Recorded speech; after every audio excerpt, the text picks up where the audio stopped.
Hello everyone, welcome to Physics Online CET classes. Today I am going to teach the synopsis on the chapter Mechanical Properties of Solid.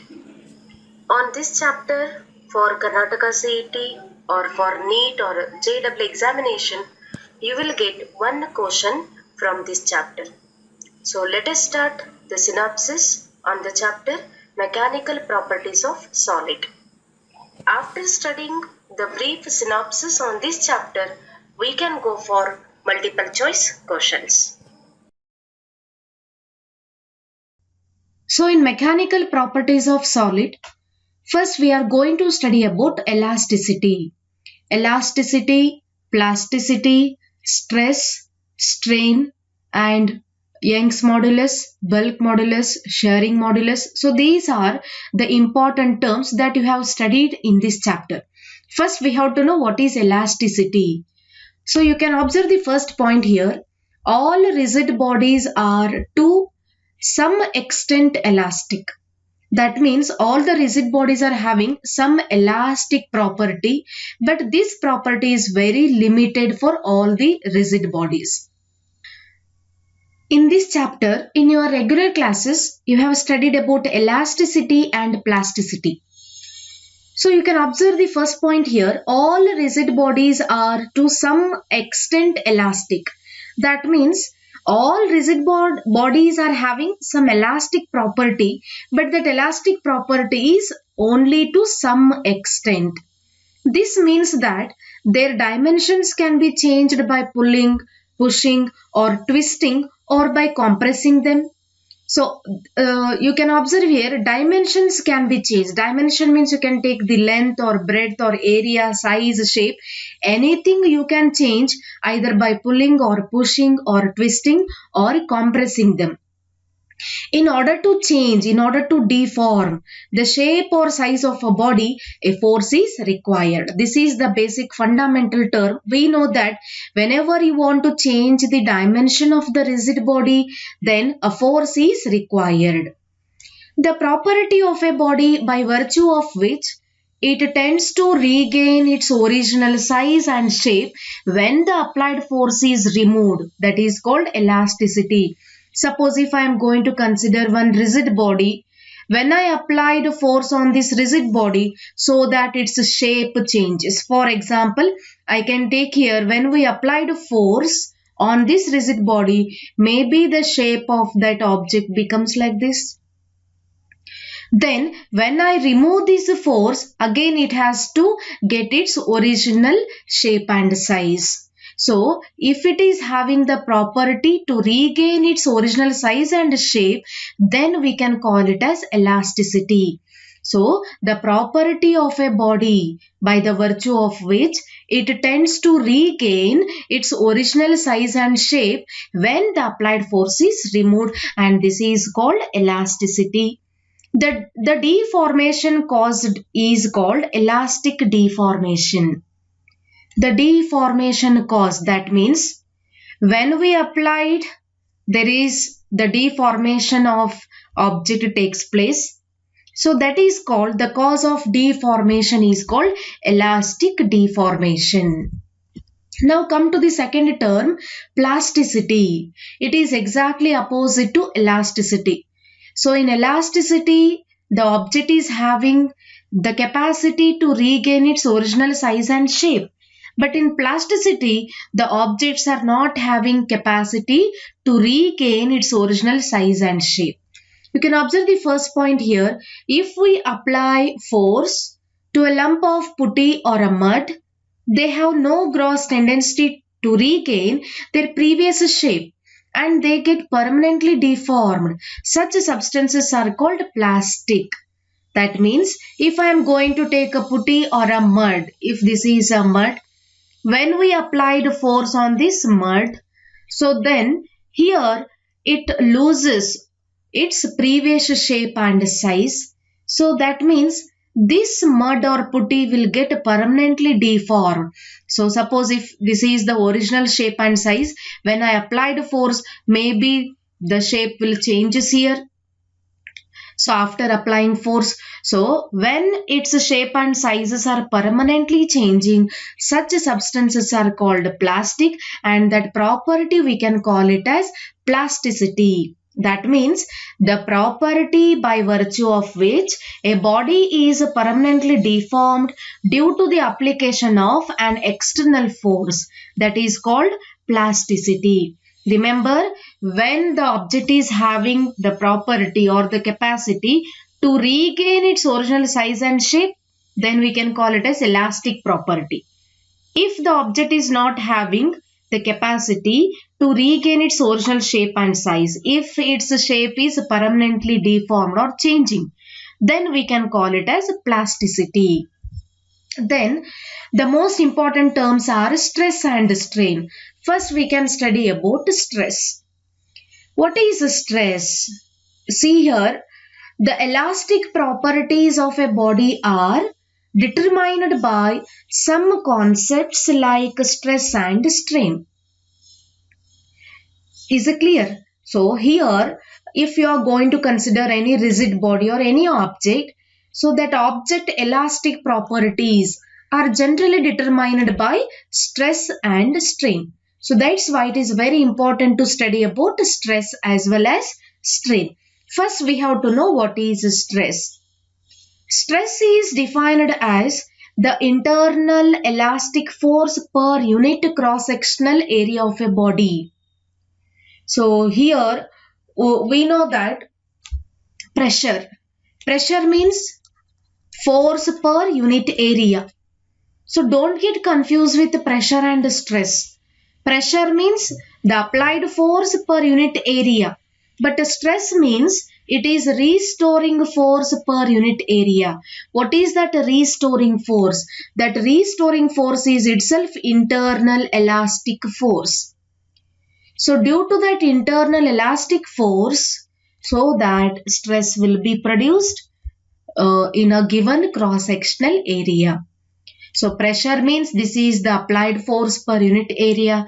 When we applied pressure, volume decreases. But here we are talking about the stress. So stress means this is restoring force per unit area. This is applicable for elastic bodies or elasticity property. In equilibrium, the internal elastic force is as same as applied force. For example, for this rigid body, if I am going to apply a force of 5 Newton, then it can regain its original size and shape, so here this restoring force, this internal elastic force is again 5 Newton, but it is in opposite direction.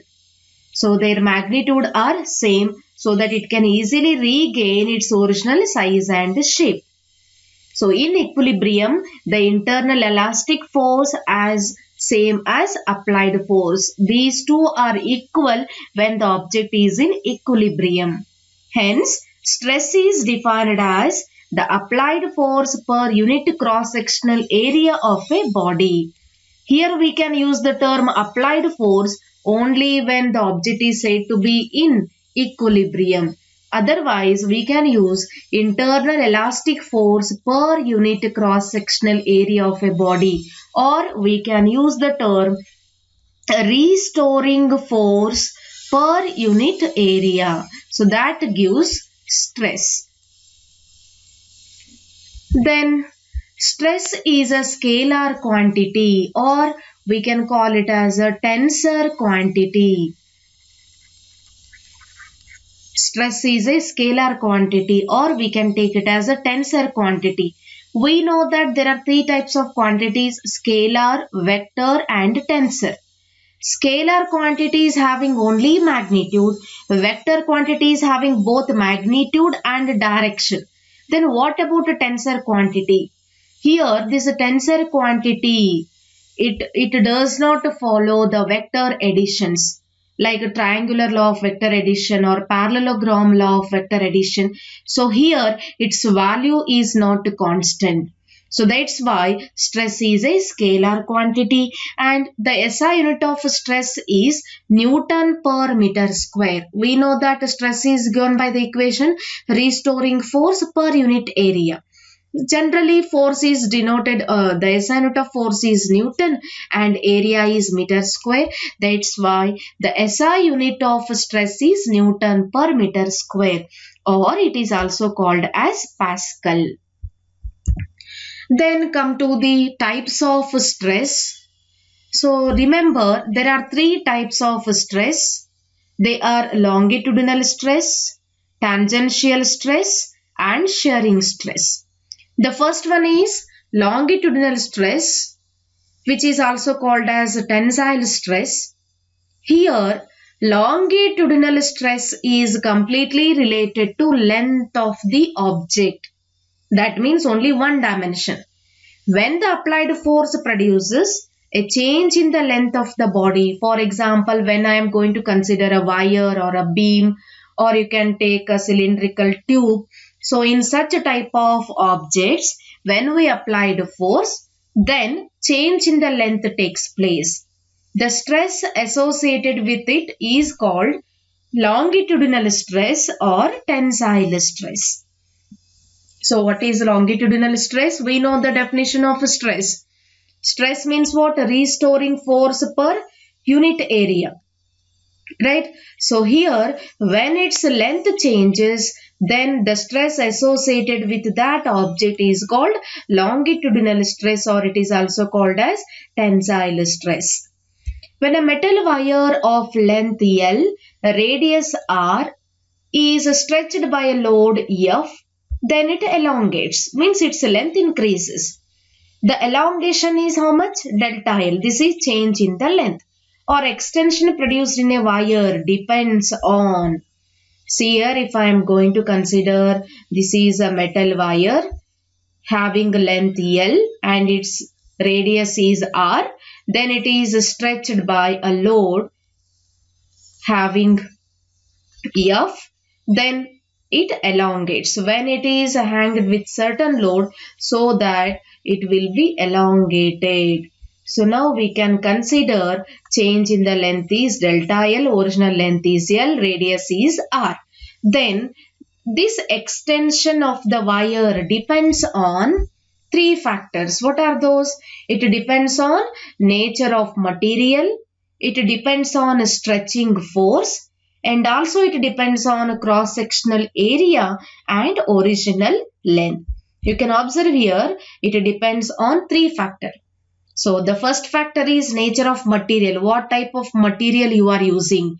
For example, if you are using a copper or aluminium, metals, if you are using a glass, so then depends on the properties of the material, nature of the material, elongation of the wire changes. Then also it depends on cross-sectional area or length. So that depends on the thickness of the wire. Then it also depends on stretching force. That means how much load is hanged to the wire. So elongation of the wire depends on three factors, and they are nature of material, stretching force, and cross-sectional area, or you can take original length of the wire. So longitudinal stress or tensile stress is again given by the equation applied force divided by area of cross-section. So again you should write the same definition as we defined the stress, restoring force per unit area. But here remember, in a longitudinal stress, when we applied force, its length changes. Then in place of F, we can write mg divided by acceleration, area of the cross section is A. G indicates acceleration due to gravity, which is equal to 9.8 meter per second. Then longitudinal stress is given by the equation. Suppose if I am going to consider, you can observe this diagram. This is a wire. It is hanged to certain load having F, and then it is elongated with certain length delta L. So this is again having the load F. So total elongation, total length of the wire is L plus DL. So when I am going to consider area of the wire, so here cross sectional area of the wire, which is equal to circumference of the circle. So in place of A, we can write pi r square. R is the radius of cross section of the wire. So therefore longitudinal stress is initially it is given by the equation restoring force per unit area. In place of force we can write mg, area will be pi r square. So this is the equation for longitudinal stress. Then second one is volume stress, which is also called as bulk stress. Both are same. So in longitudinal stress, length changes, in volume stress or in bulk stress, volume changes. So here if a deforming force produces change in volume of a body, the stress associated with it is called volume stress or bulk stress. That means, so the deforming force produces change in the volume of a body. So when there is a change in the volume of a body, then stress associated with it is called volume stress, or we can also call it as bulk stress. So now let us consider a block of rubber having volume V. Its initial volume is V. Then it is acted upon by atmospheric pressure on its surfaces. On the surface of the rubber, when atmospheric pressure is acting on it, then it is subjected to an additional pressure from all the sides. The volume of the bulk decreases. Suppose if this is the rubber, so here it is kept on the surface from all the sides. When atmospheric pressure is acting on this rubber, so that this rubber will be compressed. Compressed means its size decreases. So change in the volume is delta V. So volume of the block decreases from, initially it is having volume V, but now it decreases from V to dV. That is V minus dV. V to V minus dV. This is decrease in the volume. So here you can observe this diagram. So this is the rubber, its initial volume is V. When from all the direction atmosphere pressure is acted, so that its volume decreases. So this is change in the volume. Let us take it as dV. So the volume of this rubber becomes V minus dV. So that it changes from V to V minus dV. So volume stress is given by the equation applied force per unit area. But pressure means we know the equation force per area. Remember, so this is restoring force per unit area. Here pressure means force per unit area. So change in the pressure means we can write dP equal to F divided by A. So volume stress equal to, we can write dP, because dP means what here? Change in the pressure. So volume stress equal to, we can write directly as change in pressure. Then come to the third type of stress, that is shearing stress. Shearing stress means when applied force produces change in the shape of a body. Shearing stress, we can also call it as tangential stress. So tangential, that means this deforming force is acting along the tangential of the object. So we can also call it as tangential stress. So what is a tangential stress? When applied force or deforming force produces change in the shape of a body, the stress associated with it is called shearing stress. If I am going to consider the object, you can observe here. So we can consider a cube. So when applied force or the deforming force is acting, this is the applied force, it is acting tangentially. So here when it is acting tangentially, its shape changes. So we can call it as a shearing stress, or we can also call it as a tangential stress. Consider the top surface FGH. You can observe this diagram. The top surface, initially it will be, here you can observe this is the top surface FGH. This is EFGH. When we applied a deforming force, it changes from E dash, F dash, G dash, H dash. The bottom surface is A, B, C, D. Here, this bottom surface is completely fixed here. Then, the tangential force F is applied on the top of the surface. The cube changes into parallelopipe. That means initially it was a cube. When we applied a tangential force, that cube is translated, that it changes its shape from cube to parallelopipe. Then shearing stress is given by the equation tangential applied force divided by area. So again it will be a restoring force per unit area, but here this deforming force is applied tangentially to the object, so we can write shearing stress equal to tangential applied force per unit area. All the four sides of the upper layer, that is E, F, GH, undergo an equal amount of lateral displacement. That is, you can observe when we apply tangential force, it will be laterally shifted. So E to E dash, F to F dash, G to G dash, H to H dash, it changes. So this is all about shearing stress. Remember, there are three types of stress. That is, first one is longitudinal stress. Second one is volume stress, or which is also called as bulk stress. And the third one is shearing stress, or we can also call it as tangential stress. So first, longitudinal stress means there is a change in the length. Volume stress means there is a change in the volume. And shearing stress means so the force is acting along tangentially so that its shape changes. So this is all about stress. Now come to strain.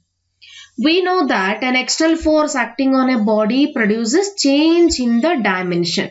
When we applied external force, its dimensions will be changed. A tensile stress produces change in the length. That is, tensile stress means longitudinal stress. That produces change in length. Bulk stress produces change in volume. Shearing stress produces change in shape. So this is we studied in stress. But here the ratio of change in dimension to the original dimension, or change in configuration to the original configuration, is called strain. So what is strain? It is the ratio of change in dimension to the original dimension. If you are going to talk about length, so change in length divided by original length. If we are talking about area, then we can write change in area divided by original area. If you are going to study about volume, so we can write change in volume to its original volume. So it is in general, strain is the ratio of change in dimension to the original dimension. Dimension means configuration, its length, area, volume. Right? Then strain is a dimensional ratio. It is not having any unit, because you can observe length and length, meter divided by meter will get cancelled. Area divided by area, meter square divided by meter square, they will get cancelled. Volume divided by volume, so meter cube divided by meter cube, they will get cancelled. So that's why strain is not having any unit. It is a dimensionless ratio. So it is defined as the ratio of change in dimension to the original dimension. So this is called strain. Similarly, whatever the types of stress we have studied, so we are going to study again the types of strain. First one is longitudinal strain. As I already told you, longitudinal is related to length of the object. So when you are going to consider length, then you have to choose the objects like a beam or a stick, or you can take a cylindrical pipe. So then you can consider longitudinal because it is related to length. So longitudinal strain, or we can also call it as a tensile strain. So if the applied force produces change in the length of a body, then strain associated with it is called longitudinal strain. So when we applied force, when its length changes, so then consider a wire having length L, external force is F acting on it, then it produces an elongation. So here this wire is having length L. When we applied force F to this wire, there should be increase in the length, that is given by delta L. Then how to write longitudinal strain equation? So we know that change in dimension to original dimension. In place of dimension, we should write length, because longitudinal strain is related to length of the object. So we can write delta L divided by L, that gives longitudinal strain. Then second one is volume strain or bulk strain. So if the applied force produces a change in the volume of a body, then the strain associated with it is called bulk strain or volume strain.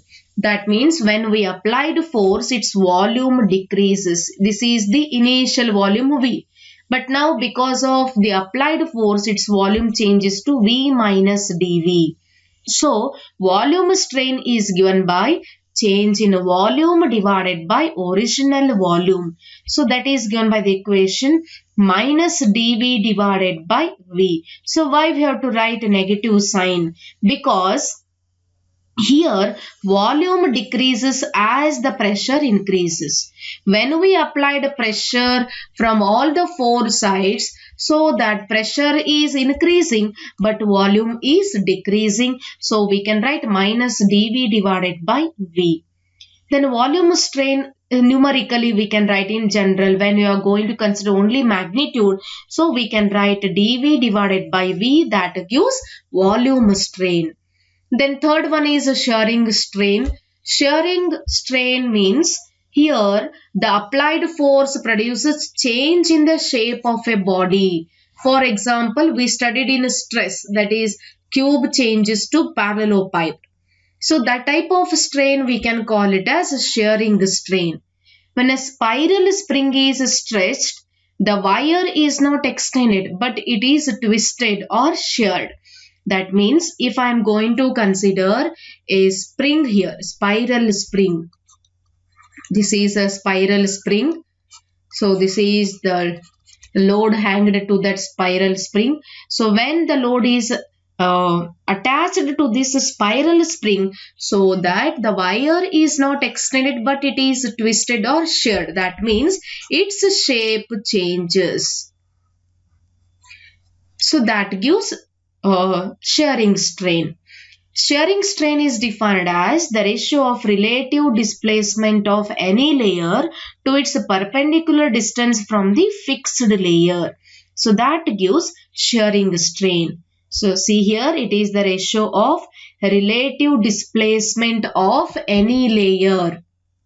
You can observe this diagram. It will be very clear to understand the definition. Shearing strain is equal to angle of the shear.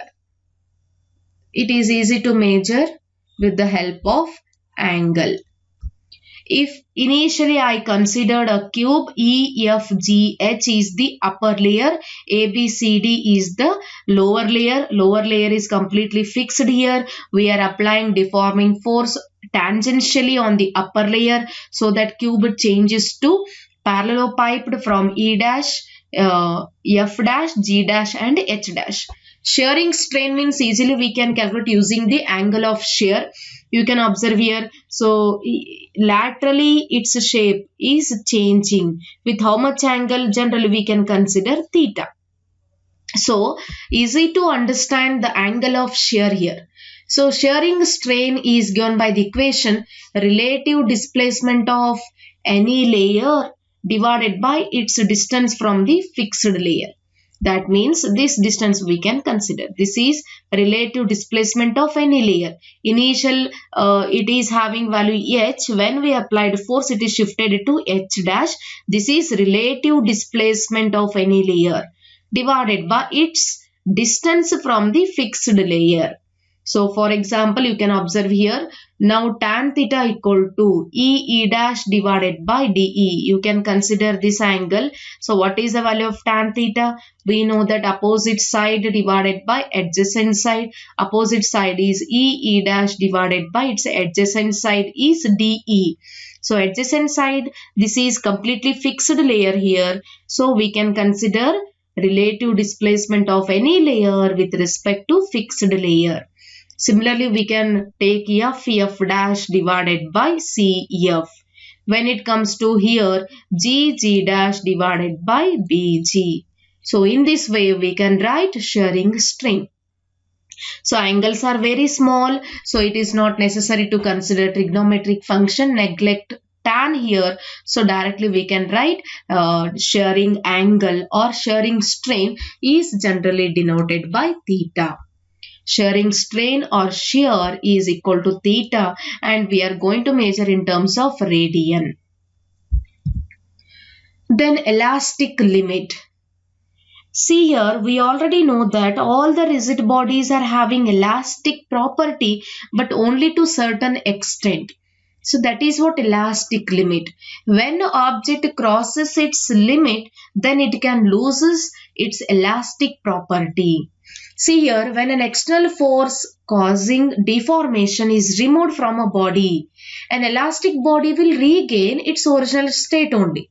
When the deforming force does not exceed a certain limit, then we can call it as elastic limit.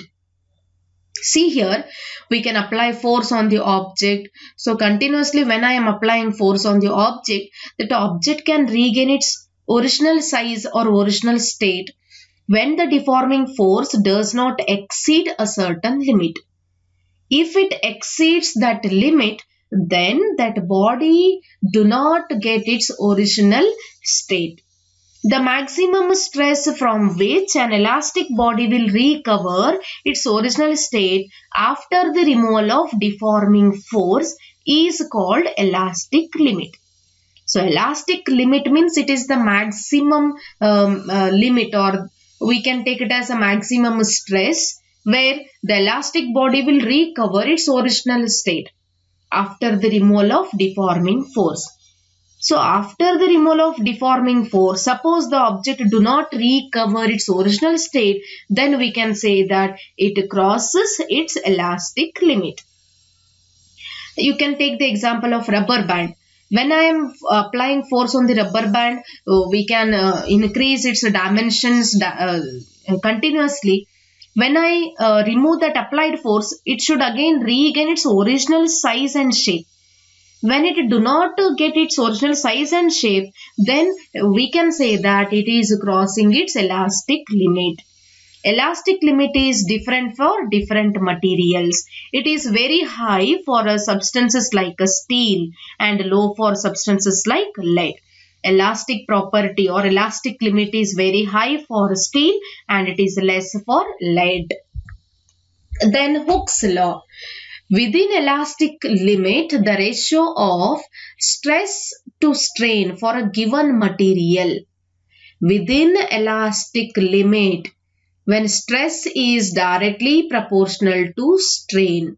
This is Hooke's law.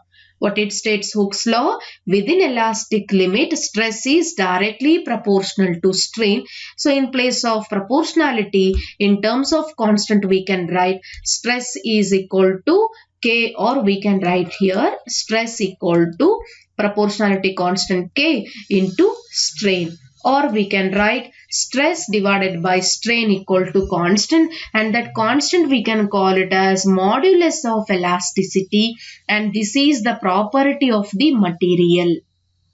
Then if the modulus of the elasticity is very high, it means that greater pressure is required to produce a smaller strain. That means if the K value, for example, suppose if I am going to take stress is 5 and strain is 1, this is the constant K. So what is the value of K here? 5. So K value will be higher. That means greater stress and smaller strain. Modulus of elasticity has the same units and dimensions of stress, because it is, you can observe the equation here, stress SI unit is Newton per meter square divided by strain is not having any dimensions. So we can say that modulus of elasticity is having same SI unit as stress, that is Newton per meter square, or we can measure in terms of Pascal. Then again we can study the types of moduli of elasticity. Again there are three types. So as we studied in stress and strain, similarly there are three types in moduli of elasticity. Depending on the type of the strain produced, we define different moduli of elasticity. First one is Young's modulus and it is denoted by the symbol Y. So what is Young's modulus? It is defined as the ratio of tensile stress to the longitudinal strain. That means longitudinal stress divided by longitudinal strain, that gives Young's modulus, because longitudinal strain is also called as tensile stress. Then if I am going to consider a wire of length L and it is suspended from a point of support, let A denote cross-sectional area of the wire. L is the length, A is its cross-sectional area, and W is the weight which is attached to the wire. This elongates the wire, so delta L is the extension. Then how to write tensile stress? We know the equation, restoring force per unit area, or we can write mg divided by A. Then longitudinal strain, that is longitudinal strain, it is again change in its configuration, that is length. Change in the length to its original length. So change in length is delta L and original length is L. So we can write Young's modulus is equal to, see here the equation, longitudinal stress divided by longitudinal strain. Longitudinal stress means this is again restoring force per unit area, or we can write mg divided by A. And here longitudinal stress means increase in length per unit length, or we can write mg divided by A into L divided by delta L. So this is the equation for Young's modulus. You can observe here Young's modulus is given by the equation tensile stress divided by longitudinal strain, or longitudinal stress divided by longitudinal strain. As I said, this is a wire having length L suspended with a certain mass having weight W.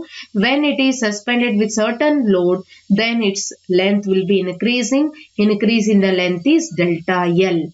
So Young's modulus is given by the equation mg by A, delta L divided by L. So where A is the cross-sectional area, in place of area of the wire we can write, so this is area of the circle, that is pi r square. Substitute here. So this is the equation for Young's modulus of elasticity. Now come to the, you can observe this tabular column. This following table gives the value of Young's modulus for different materials. For material aluminium, Young's modulus is 7.1 into 10 raised to 10. For steel, 20 into 10 raised to 10. For glass, 7 into 10 raised to 10. For brass, 7 into 10 raised to 10. Rubber, 1 into 10 raised to 6. This is the Young's modulus of these given material. From this table, you can observe Young's modulus of steel is 10 raised to 5 times greater than that of rubber. Rubber is having 1 into 10 raised to 6. But you can observe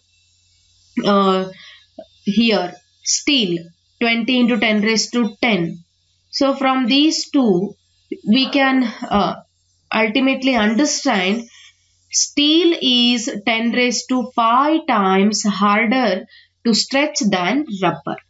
Easily we can stretch the rubber than steel. Steel is very harder because it is 10 raised to 5 times as hard as rubber. So this is tabular column for some materials of Young's modulus. Then second one is bulk modulus of elasticity. It is defined as the ratio of bulk stress to bulk strain, volume stress to volume strain. That is given by the equation B equal to bulk modulus is denoted by B equal to bulk stress divided by bulk strain. So stress means we know restoring force per unit area divided by strain. minus delta V divided by V. Why we have to write negative sign? Because negative sign indicates that as pressure increases, volume decreases. So we can write the equation V equal to minus P divided by, because here force per unit area which is equal to pressure divided by delta V by V. Or we can write this V we can take to numerator. So the equation becomes minus of PV divided by delta V. So this is the equation for bulk modulus. And then the next term is compressibility. Compressibility is exactly opposite to bulk modulus. So here it is defined as the ratio of volume strain to bulk stress. It is exactly opposite. There we consider bulk stress by bulk strain, but here it is exactly opposite.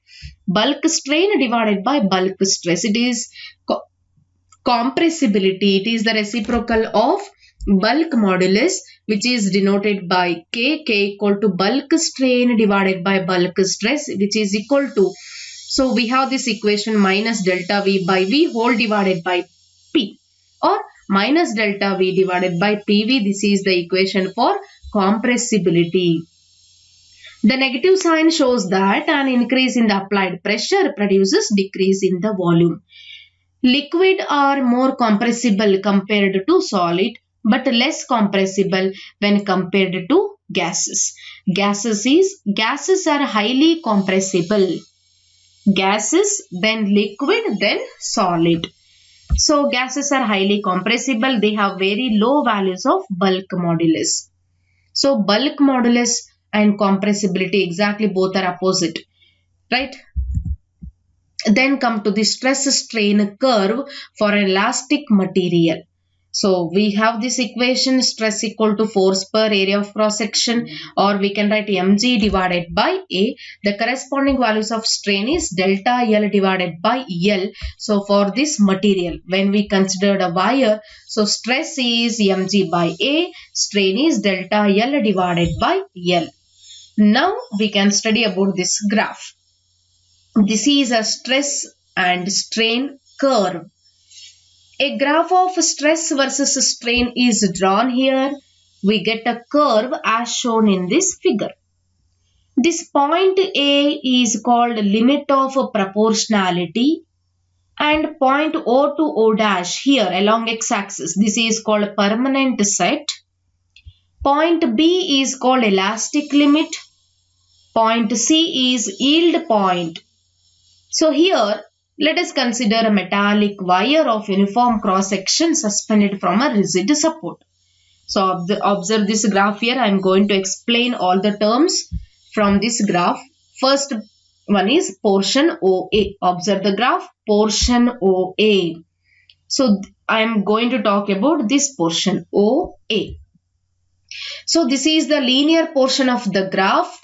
Hooke's law is obeyed. That means stress is directly proportional to strain from the point O to A. That is, in this region, stress is directly proportional to strain. The point A is called limit of proportionality.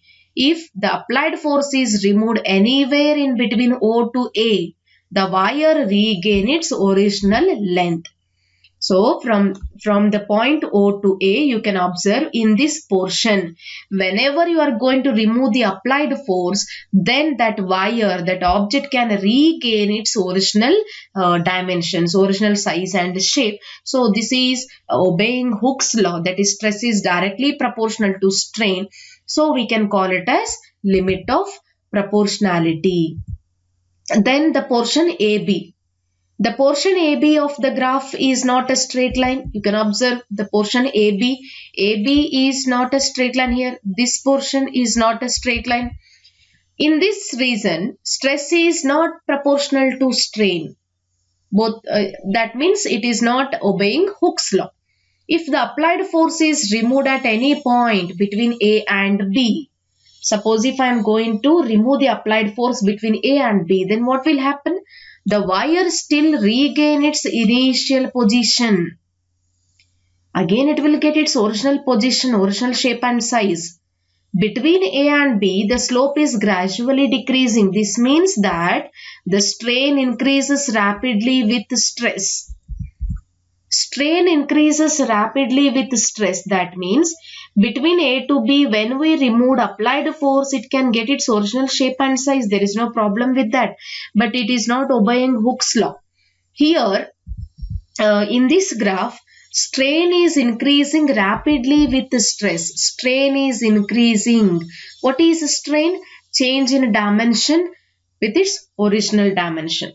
For example, here if it requires 2 Newton force to increase its length, when I remove that force, so that it will regain its original shape and size. But here, if the same force when I applied, but the change the dimension will be higher. For small amount of force, change in the length will increase more. That means here we required, for example, 2 Newton force to increase 2 millimeter of its length. But here when I applied 2 Newton force, so here what happens when I applied 2 Newton force, so here 4 millimeter of length may increases. But it can regain its original size and shape, but strain is very high between A and B. In spite of this fact, the wire regains its original length on removing applied force. The point B is called elastic limit. So elastic limit we already studied. So here after the removal of applied force, if the object regains its original shape and size, then we can call it as elastic limit. So here we are going to talk about the next portion, BC. So how is the portion BC? First you have to observe the graph, portion BC. Here it is. So now let us talk about this portion BC. If the stress is increased beyond the elastic limit B, a point C is reached at which there is a considerable increase in the extension. This point is called yield point. Between B and C, the material becomes plastic. See here, between B and C, what happens here? So again we are applying force, but now B is called elastic limit. So elastic limit, after this limit again we are applying force. So it crosses its limit, it is losing its elastic property. So in this condition, it will become plastic material. Plastic means permanent change in its shape and size.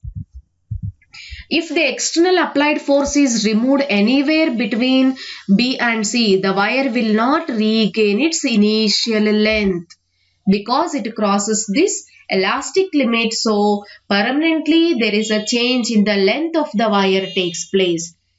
The extension not recoverable after removing the load is called permanent set OO dash.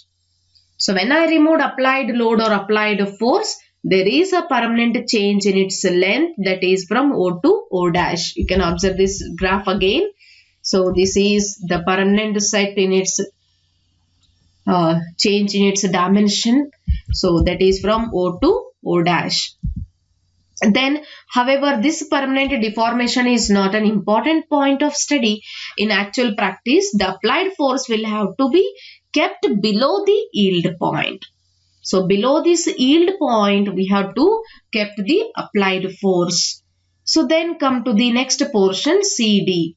If the stress is increased beyond C, the wire length increases rapidly until the D is reached on the curve.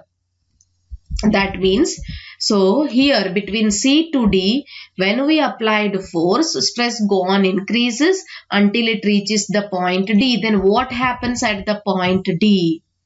The point D is called the point of ultimate strength. Beyond this point, any small change in the stress leads to breaking of the wire. Hence, the point D is called the point of breaking stress. So, here after this point D, there is a change in its shape and size because it crosses elastic limit at point B only. But here it can become a plasticity. But when it crosses D, then the breakage of wire takes place. This is the ultimate strength of the wire. So observe here, from O to A, it obeys Hooke's law. When we remove applied force, it can regain its original size and shape. Between A and B, it is not obeying Hooke's law, but after the removal of force, it can again get its original shape and size. And here, between B and C, it crosses its limit. When we applied a force, there is a permanent change in its shape and size. But after C point, C to D, when we again applied force, so that when it crosses the point D, so there is a breakage of the wire takes place. So this is all about stress strain curve. So in general, elastic limit and limit of proportionality both are very close to each other. Hence Hooke's law is valid within elastic limit. Now come to the Poisson's ratio. When a force is applied to a body along any direction, you can apply force along any direction, then there are two causes takes place. The first one is change in the size along the direction of the force, change in the size perpendicular to its direction. That may be parallel or that may be perpendicular. That may be along the applied force direction or that may be perpendicular to the applied force. If a force is applied to the free ends of the metallic wire, it gets elongated. This is accompanied by decrease in the diameter. That means, suppose if I am going to consider this is a wire, right? It is the thickness of the wire. It is its initial thickness. When I applied force, so what happens? So its length increases. Length is increasing means its diameter of the wire thickness is decreasing, right? This is accompanied by decrease in diameter of cross section of the wire. In other words, longitudinal extension is accompanied by lateral contraction. Length is increasing, but its area is decreasing, diameter is decreasing. So, in other words, we can say that whenever longitudinal extension takes place, that means there should be a lateral contraction. This lateral contraction depends on nature of the body. That area of the cross section of the wire changes, that depends on nature of the body and is proportional to its size directly as well as the stress. This proportional change is called lateral strain. Within elastic limit, lateral strain is proportional to longitudinal strain. Lateral strain and longitudinal strain both are directly proportional. As length increases, its area decreases. Lateral strain and longitudinal strain. So lateral strain and longitudinal strain both are directly proportional to each other, and that constant we can denote by the symbol sigma. The ratio of lateral strain to the longitudinal strain is called Poisson's ratio. That constant is called Poisson's ratio. Here let L and D denote original length and diameter of the wire respectively. Longitudinal strain is given by the equation delta L by L, and lateral strain minus delta D by D, that is decrease in the diameter, lateral contraction. So we can write the equation sigma equal to minus delta D divided by D whole divided by delta L divided by L. So this is the equation for Poisson's ratio. Remember, D indicates diameter, lateral contraction, and L is length of the wire. Negative sign that shows that when L increases, diameter decreases. When the wire is stretched, then it becomes longer but thinner. So this is all about Poisson's ratio. Now come to energy stored in the wire. Consider an elastic wire of length L. Let a force F is applied at one end. The wire is stretched by the length delta L. Within elastic limit, the strain produced is directly proportional to applied load. During this process of extension, the applied load increases from 0 to maximum value. So average force F in the wire while stretching was equal to here 0 plus F by 2. Initially there is no applied force, so let us take it as 0. When we applied certain force, so the average value will be F divided by 2. So the equation work done is equal to average force into its extension. So we know the equation, work is done by force into displacement. Force means average force we have to consider, because when we applied force, there is increase in the length delta L. When the applied force is 0, its length will be L. See here, when the applied force is 0, length is L. When we applied force, then it changes to delta L. So we have to take average force, that is F by 2, and its extension is how much? That is small increase in the length is delta L. This is work done. So here you can observe this diagram, then it will be very clear. This is energy stored in the body. It is the gain in molecular potential energy of the molecules due to their displacements from their mean position. So we know the potential energy of the molecule due to their position. So here, because of this potential energy, displacement from their mean position takes place. So we know the equation for Young's modulus. So here we can write y equal to FL divided by here it is A into delta L, or we can write F equal to Y A delta L divided by L.